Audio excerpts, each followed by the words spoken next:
Got two 5-gallon buckets, and we have an 11/16 wrench to take this drain plug loose here.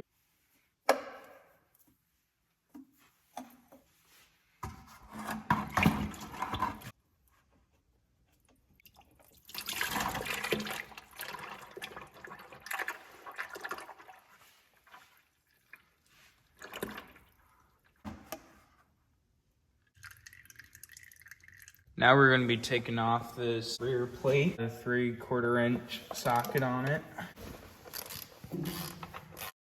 See these bolts up on here, down in the belly. Them go under here, right in there. So we're going to have to get in there and take those bolts out.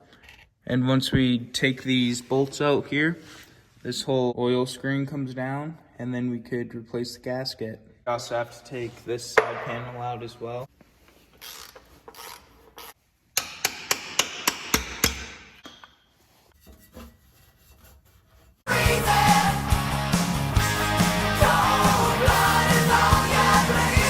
Now we have both those bolts out there, and they went down in here to hold this oil screen on. Inside here, we have this line down here loose because the bolt we need is directly behind this fitting to the right. So we have to spin this loose, and then we get out this bolt behind here. Now we have the oil screen out, and I got some paper gasket maker. And I cut it out, and then I put black gasket maker, oil resistant. And for the holes for the bolts, I took a punch, and then I just hammered holes into the gasket, this pocket knife, and trimmed all the way around where the oil line comes up. Trimmed all that up, and for the back as well. So now we just have to put this oil line back together. We're gonna let it dry for a while.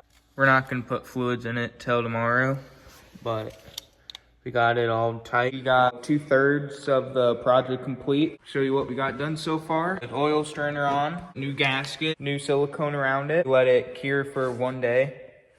Before you put any fluids inside the tractor, you wanna leave it cure for 1 day. So right here's the oil fill cap. We got about 2.5 gallons of oil here.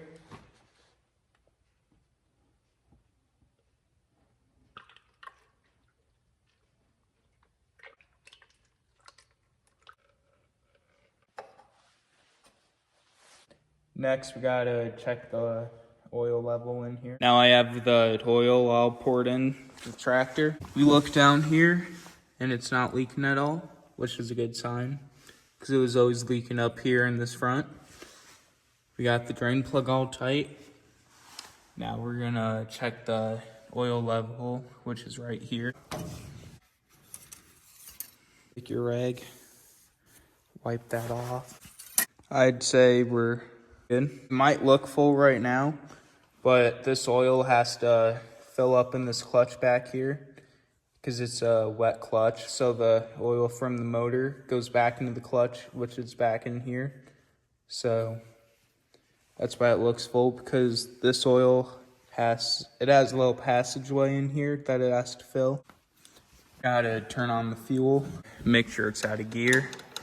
And we have an electric start on this. Otherwise you could use the crank, which is up in front.